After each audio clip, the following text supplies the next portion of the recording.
Hello everyone, my name is Sonia Rathi and welcome to my YouTube channel Inspiration Hub by Sonia। तो जैसे कि आप सभी को पता है कि हमने 12th और 11th क्लास में वही चैप्टर्स हम करते जा रहे हैं जो कि DOE के अकॉर्डिंग स्कूल्स में चल रहे हैं। तो हमने 12th क्लास का जो चैप्टर स्टार्ट किया है वो हमने स्टार्ट कर रखा है पी ब्लॉक एलिमेंट्स, और 11th क्लास का हमने फर्स्ट चैप्टर स्टार्ट कर रखा है some basic concepts of chemistry. ठीक है, तो अभी हम आज की जो पार्ट में हम करने वाले हैं वो हम करेंगे P block elements.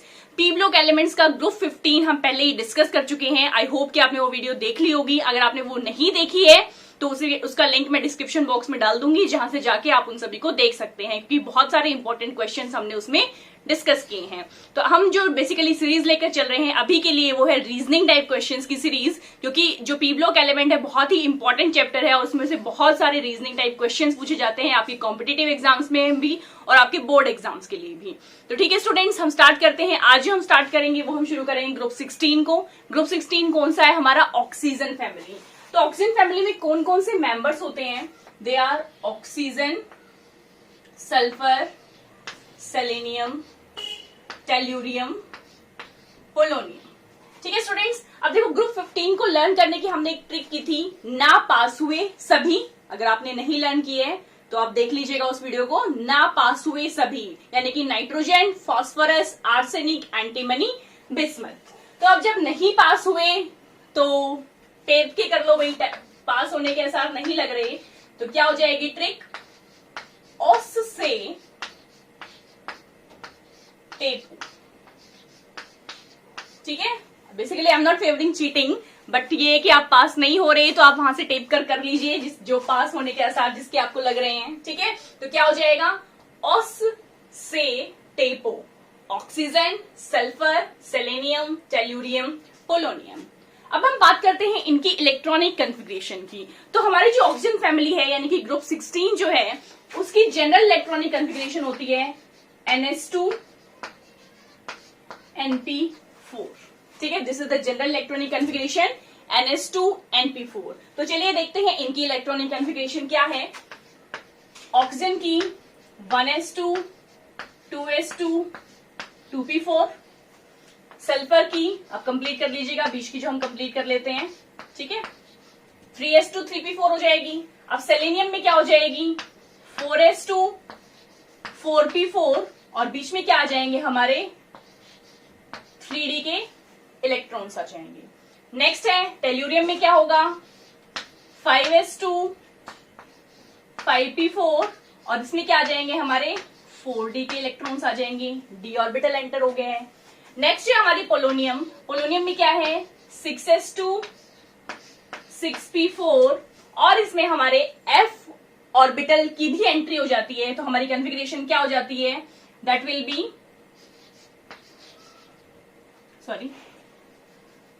5d10 4f14, इसे आप लिख सकते हैं, कोई दिक्कत नहीं है। ठीक है, तो ये हो जाएगी हमारी कॉन्फ़िगरेशन ग्रुप 16 के मेंबर्स की। अब इनकी इलेक्ट्रॉनिक कॉन्फ़िगरेशन के अकॉर्डिंग इनकी ऑक्सीडेशन स्टेट क्या होती है वो हम देखते हैं पहले। तो चलिए हम देखते हैं ऑक्सीडेशन स्टेट्स।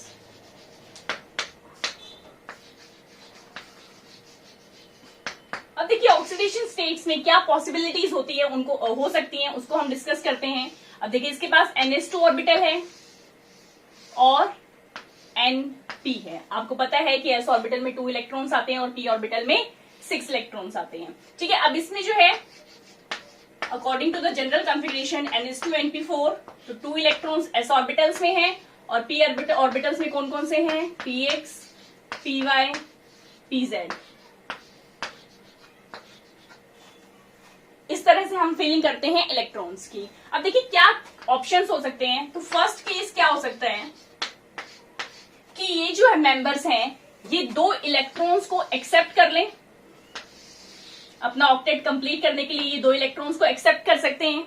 ठीक है, क्योंकि स्टेबल स्टेट कौन सी होती है? जिसमें कि ऑक्टेट जो है कंप्लीट होता है एलिमेंट्स का।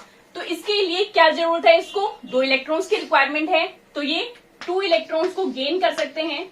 अब अगर 2 इलेक्ट्रॉन्स को गेन करेंगे तो क्या हो जाएगा इस पर charge? -2, means it can show oxidation state of -2। अब नेक्स्ट कंडीशन क्या हो सकती है? अब ये जो 2 इलेक्ट्रॉन इसने गेन किए हैं, ठीक है। सेकेंड केस में क्या होगा देखिए,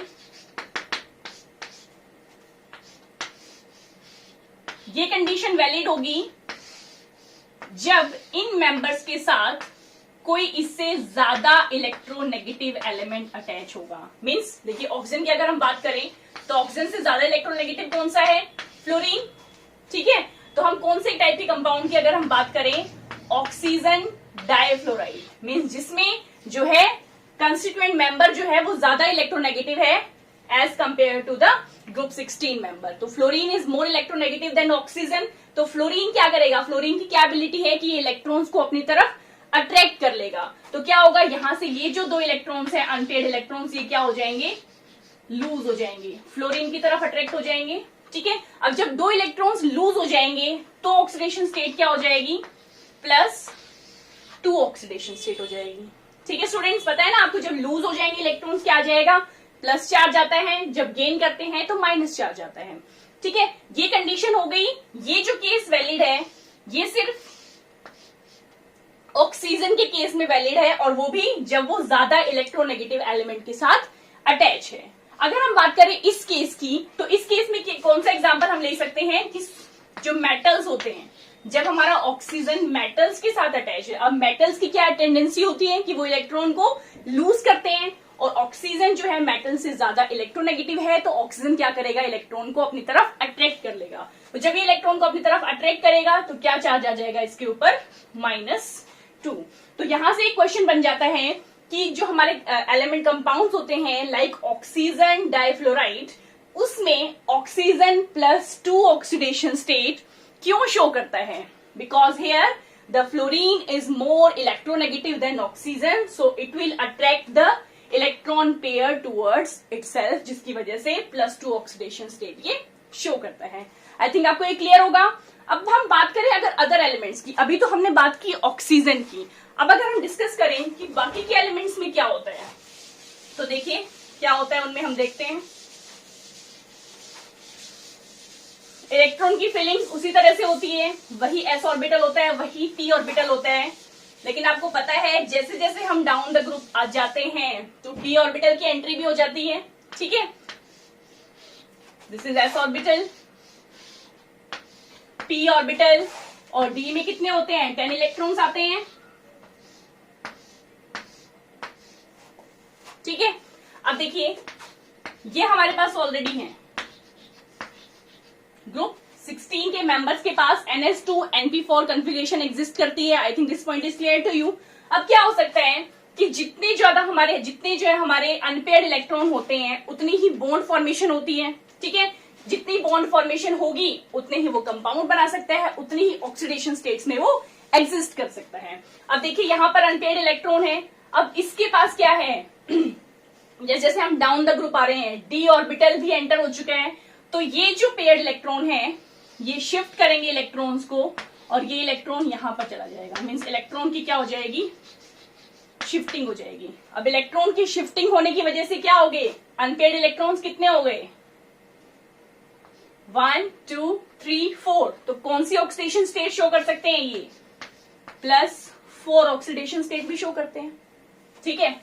अब देखिए यहां पर भी s ऑर्बिटल में भी पेयर्ड इलेक्ट्रॉन है, तो जब ये पेयर्ड इलेक्ट्रॉन है तो ये भी इलेक्ट्रॉन क्या होगा, यहां से शिफ्ट हो जाएगा, और ये कहां चला जाएगा, d ऑर्बिटल में। यहां पर भी क्या हो गई, इलेक्ट्रॉन की शिफ्टिंग हो गई। तो अब देखिए कितने अनपेयर्ड इलेक्ट्रॉन हो गए, 1 2 3 4 5 6। अब यहां पर कितनी हो गई ऑक्सीडेशन स्टेट, +6।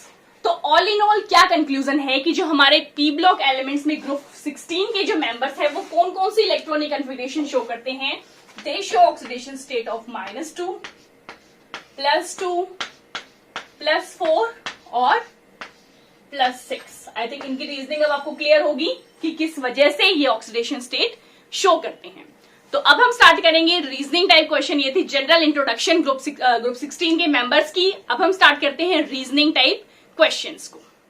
तो देखिए अब क्वेश्चंस हैं, क्वेश्चंस हम स्टार्ट कर रहे हैं। फर्स्ट क्वेश्चन है, why p block elements are known as chalcogens. तो सबसे पहले आपको पता होना चाहिए कि चाल्कोजेंस का मतलब क्या होता है। चाल्कोजेंस का मतलब होता है ओर फॉर्मिंग एलिमेंट्स, ठीक है, जो ओर फॉर्म करते हैं, मिनरल्स और ओर्स होती है जिसके बारे में आप 10th क्लास में पढ़ चुके हैं, ठीक है। तो ओर फॉर्मिंग एलिमेंट्स क्या होते हैं? They are chalcogens. अब आपको पता है कि जो ऑक्सीजन फैमिली है उसमें ऑक्सीजन और सल्फर एग्जिस्ट करते हैं, ठीक है, और बहुत सारे एलिमेंट्स हम इससे एक्सट्रैक्ट कर सकते हैं, इसलिए इन मेंबर्स को, इस एलिमेंट्स को क्या बोल देते हैं? They are known as chalcogens. मतलब बेसिकली पी ब्लॉक एलिमेंट्स को नहीं, हम ग्रुप 16 के मेंबर्स को बोल देते हैं चाल्कोजेंस, ठीक है, because they contains the ore forming elements, क्योंकि ऑक्सीजन और sulphur maximum amount of ore की फॉर्मेशन करते हैं। नेक्स्ट है in compound OF2 oxygen exist in +2 oxidation state. मैं आपको बता चुकी हूं ये वाला रीजन क्या था, क्योंकि OF2 के केस में क्या है, chlorine is more electronegative as compare to the oxygen, जिसकी वजह से ये इलेक्ट्रॉन्स को अपनी तरफ अट्रैक्ट कर लेगा, जो हमारे हाफ फील्ड ऑर्बिटल्स थे उसको अपनी तरफ अट्रैक्ट कर लेगा इलेक्ट्रॉन्स को, और जिसकी वजह से इसके ऑक्सीजन के ऊपर क्या चार्ज आ जाएगा? +2 चार्ज आ जाएगा, ठीक है। अब बात करते हैं नेक्स्ट क्वेश्चन की, why sulphur exist in SF2, SF4 and SF6। तो अभी मैंने आपको बताया था कि इसमें क्या होते हैं, डी ऑर्बिटल प्रेजेंट होता है। डी ऑर्बिटल की प्रेजेंस की वजह से इलेक्ट्रॉन्स की जो क्या हो जाती है, शिफ्टिंग हो जाती है, ठीक है स्टूडेंट्स। तो देखिए इस तरह से इलेक्ट्रॉन्स थे, अब डी ऑर्बिटल प्रेजेंट है तो ये इलेक्ट्रॉन भी शिफ्ट हो जाता है। इस इलेक्ट्रॉन के शिफ्ट होने से कितने हो गए? पहले तो थे 2 अनपेयर्ड इलेक्ट्रॉन्स थे, जिसकी वजह से +2 थी, क्योंकि 2 बॉन्ड फॉर्मेशन कर सकते हैं। उसके बाद है अब एक इलेक्ट्रॉन यहां से शिफ्ट हो गया तो कितने अनपेयर्ड इलेक्ट्रॉन हो गए? 4 हो गए, जिसकी वजह से +4 ऑक्सीडेशन स्टेट शो करेगा। और इसके बाद जब s ऑर्बिटल में से भी इलेक्ट्रॉन शिफ्ट हो गए तो क्या हो जाएंगे? 6 अनपेयर्ड इलेक्ट्रॉन हो गए, और ये सारे के सारे इलेक्ट्रॉन्स अब कितने हो गए? अनपेयर्ड हो गए, 6 अनपेयर्ड इलेक्ट्रॉन्स हो गए, जिसकी वजह से सल्फर +2, +4, +6 तीनों की तीनों ऑक्सीडेशन स्टेट्स शो करता है। Now coming to the next question, why TeF6 and ToF6, तो टेल्यूरियम और पोलोनियम की बात हो रही है, दे डू नॉट एग्जिस्ट। अब ये एग्जिस्ट नहीं करते, इट मीन्स क्या कहना चाह रहे हैं कि +6 ऑक्सीडेशन स्टेट ये शो नहीं करते। और जैसा कि मैं पहले से बताती आ रही हूं, जब से हमने पी ब्लॉक एलिमेंट स्टार्ट किया है, कि जैसे जैसे हम डाउन द ग्रुप जाते हैं एक इफेक्ट होता है जो डोमिनेट करता है, that is inert pair effect, ठीक है। अब इनर्ट पेयर इफेक्ट क्यों होता है, किन रीजंस की वजह से होता है? पुअर शील्डिंग होती है डी और एफ ऑर्बिटल्स की, ठीक है। अगर आपने डिटेल में पढ़ना है इनर्ट पेयर इफेक्ट को तो मैं पहले वाली वीडियोस में बता चुकी हूं, वहां पे जाके आप स्टडी कर सकते हैं कि इनर्ट पेयर इफेक्ट क्या होता है। तो पुअर शील्डिंग होती है डी और एफ ऑर्बिटल्स की, जिसकी वजह से ये जो इलेक्ट्रॉन शिफ्टिंग है, मींस एस ऑर्बिटल से जो इलेक्ट्रॉन शिफ्टिंग होती है टेल्यूरियम और पोलोनियम में, वो नहीं हो पाती। This shifting is not possible, जिसकी वजह से +6 ऑक्सीडेशन स्टेट ये शो नहीं करेगा। तो जब +6 ऑक्सीडेशन स्टेट ही शो नहीं करेगा तो TeF6 और PoF6 एग्जिस्ट नहीं करेंगे। तो चलिए स्टूडेंट्स अब आगे क्वेश्चन देखते हैं। Why oxygen shows anomalous behaviour. अब एनोमलस बिहेवियर मैं आपको पहले बता चुकी हूं क्या होता है। एनोमलस बिहेवियर होता है कि अपने ग्रुप के मेंबर से हटकर बिहेवियर शो करना। तो ऑक्सीजन जो है वो एनोमलस बिहेवियर क्यों शो करता है, या कोई भी एलिमेंट एनोमलस बिहेवियर क्यों शो करता है, उसका सेम रीजन होता है हमेशा। तो फर्स्ट रीजन है small size, second reason is absence of d orbital, absence of d orbital. Next is high ionization energy, and last reason is more negative electron gain enthalpy. More negative electron gain enthalpy. तो इन reasons की वजह से जो oxygen है वो anomalous behavior show करता है। Now coming to the next question, why oxygen exists as O2? या O2 में बेसिकली हम कह देते हैं कि गैशियस फॉर्म में, क्योंकि ऑक्सीजन एक गैस की फॉर्म में होती है, तो ये गैशियस फॉर्म में क्यों एग्जिस्ट करता है? तो आपको पता है कि जो स्टेट होती है वो किस पे डिपेंड करती है, मीन सॉलिड, लिक्विड या गैस, किस स्टेट में हमारा एलिमेंट एग्जिस्ट करेगा वो किस पे डिपेंड करती है? इंटरमोलिकुलर फोर्सेज ऑफ अट्रैक्शन पे डिपेंड करती है। अब इंटरमोलिकुलर फोर्स ऑफ अट्रैक्शन अगर स्ट्रॉन्ग होंगे तो बॉन्ड क्या होगी? स्ट्रॉन्ग होगी, और इलेक्ट्रॉन्स जो है क्या होंगे? पास पास होंगे। अगर स्ट्रॉन्ग होगी, पास पास होंगे तो सॉलिड होगा, थोड़े से दूर होंगे तो लिक्विड होगा, और ज्यादा दूर होंगे तो क्या होगा? गैस होगा। अब देखिए इसमें क्या होते हैं, जो हमारा ऑक्सीजन है इसका साइज कैसा है? स्मॉल साइज है, ठीक है। अब ऑक्सीजन का स्मॉल साइज होने की वजह से अब देखिए इसका जो मास होगा वो कितना होगा? 32U होगा, ठीक है, 32 एटॉमिक मास यूनिट इसका मास हो गया। अब इसका मास 32 एटॉमिक यूनिट है, स्मॉल साइज है, जिसकी वजह से जो इंटरमोलिकुलर फोर्सेस ऑफ अट्रैक्शन है वो इसमें कैसे होंगे, वीक होंगे। ठीक है, weak intermolecular forces of attraction होने की वजह से ये ऑक्सीजन जो है गैसियस फॉर्म में एग्जिस्ट करेगा। सॉरी। अब देखिए ये साथ साथ क्वेश्चन हो जाएंगे कवर कि why sulphur does not exist as H2। तो सल्फर H2 की फॉर्म में क्यों एग्जिस्ट नहीं करता, क्योंकि सल्फर जो है, सल्फर के लिए हमारी जो मॉलिक्यूलर मास होता है वो कितना होता है, दैट इज 256U। अब जो इंटरमोलिकुलर फोर्सेस ऑफ अट्रैक्शन है वो किस पर डिपेंड करते हैं, मास पर डिपेंड करते हैं। ठीक है, अब इसका मास ज्यादा है तो इंटरमोलिकुलर फोर्सेस ऑफ अट्रैक्शन क्या होंगे, वो भी ज्यादा होंगे। और जब strong intermolecular forces of attraction होंगे तो सल्फर के मॉलिक्यूल पास पास आकर, ये आगे मैं बताऊंगी कि S8 की फॉर्म में एग्जिस्ट करते हैं, जिसकी वजह से ये सॉलिड की फॉर्म में एग्जिस्ट करता है। तो सल्फर बेसिकली क्या है, सॉलिड है। और यहां पर देखिए दो क्वेश्चन ही साथ साथ आ जाते हैं कि why oxygen exist as gas and sulphur exist as solid. तो क्या रीजन हो जाएगा कि intermolecular forces of attraction they depend on mass, molecular mass, जिसका मास ज्यादा उसके इंटरमोलिकुलर फोर्सेस ऑफ अट्रैक्शन ज्यादा। तो सल्फर का जो मास है that is 256 atomic mass unit, और जो हमारा ऑक्सीजन है उसका है 32 एटॉमिक मास यूनिट। तो इसकी वजह से क्या हो जाएंगे, सल्फर में इंटरमोलिकुलर फोर्स ऑफ अट्रैक्शन क्या होंगे, स्ट्रॉन्ग होंगे, जिसकी वजह से वो सॉलिड की फॉर्म में एग्जिस्ट करेगा। और जबकि ऑक्सीजन के केस में क्या होंगे, intermolecular forces of attraction weak होंगी, जिसकी वजह से वो गैसियस फॉर्म में एग्जिस्ट करेगा। नेक्स्ट देखते हैं why oxygen does not show catenation. Catenation मैंने आपको पहले भी ग्रुप 15 में बताया था, क्या होता है, सेल्फ लिंकेज की जो प्रॉपर्टी होती है उसे हम बोल देते हैं कैटिनेशन। अब देखिए कैटिनेशन शो करने के लिए इट मीन्स जो हमारा एलिमेंट है वो सिंगल बॉन्ड जो है वो स्टेबल होनी चाहिए, स्ट्रॉन्ग सिंगल बॉन्ड इसके लिए होनी चाहिए, ताकि जो चेन है वो मॉलिक्यूल की फॉर्म हो सके। अब देखिए यहां पर क्या है कि जो ऑक्सीजन है उसमें सिंगल बॉन्ड फॉर्म एग्जिस्ट ही नहीं करती। ठीक है, ऑक्सीजन का साइज क्या होता है, स्मॉल साइज होता है। अब स्मॉल साइज होने की वजह से क्या है, अब देखिए इसमें अगर हम स्ट्रक्चर ड्रॉ करें सिंगल इलेक्ट्रॉन पेयर का, मतलब ऑक्सीजन सिंगल बॉन्ड का, तो यहां पर देखिए 2 और 6 इलेक्ट्रॉन पेयर होते हैं। तो 1 2 3 4 5, जिसमें से एक जो है बॉन्ड फॉर्मेशन में इन्वॉल्व हो गया। ऐसे ही इस केस में भी 1 2 3 4 5 और एक जो है बॉन्ड फॉर्मेशन में इन्वॉल्व हो गया। अब देखिए स्मॉल साइज होने की वजह से क्या होगा कि ये जो इलेक्ट्रॉन्स हैं, ऑक्सीजन के चारों तरफ जो इलेक्ट्रॉन्स हैं, इनके बीच में क्या होगी, लोन पेयर रिपल्शन होगी। लोन पेयर रिपल्शन होने की वजह से क्या होगा कि जो ये ऑक्सीजन सिंगल बॉन्ड है वो कैसी बॉन्ड होगी, वीक बॉन्ड होगी। तो ऑक्सीजन की बॉन्ड जब वीक होगी तो ये सिंगल फॉर्म में एग्जिस्ट नहीं करता। ये ऑक्सीजन जो है वो डबल बॉन्ड बनाते हैं, जो कि हम डिस्कस कर चुके हैं 15 ग्रुप में भी कि पी पाई मल्टीपल बॉन्डिंग की फॉर्मेशन होती है। लेकिन इस केस में सिंगल बॉन्ड में एग्जिस्ट नहीं करता ऑक्सीजन, जिसकी वजह से ये कैटिनेशन की प्रॉपर्टी भी शो नहीं करेगा। अब जो बेसिकली ऑक्सीजन और सल्फर की जो कंपैरिजन वाले क्वेश्चंस है ये बहुत ज्यादा पूछे जाते हैं रीजनिंग टाइप क्वेश्चन में। तो आइए हम इन सभी को एक साथ देख लेते हैं कि कौन कौन से कंपैरिजन पूछे जाते हैं।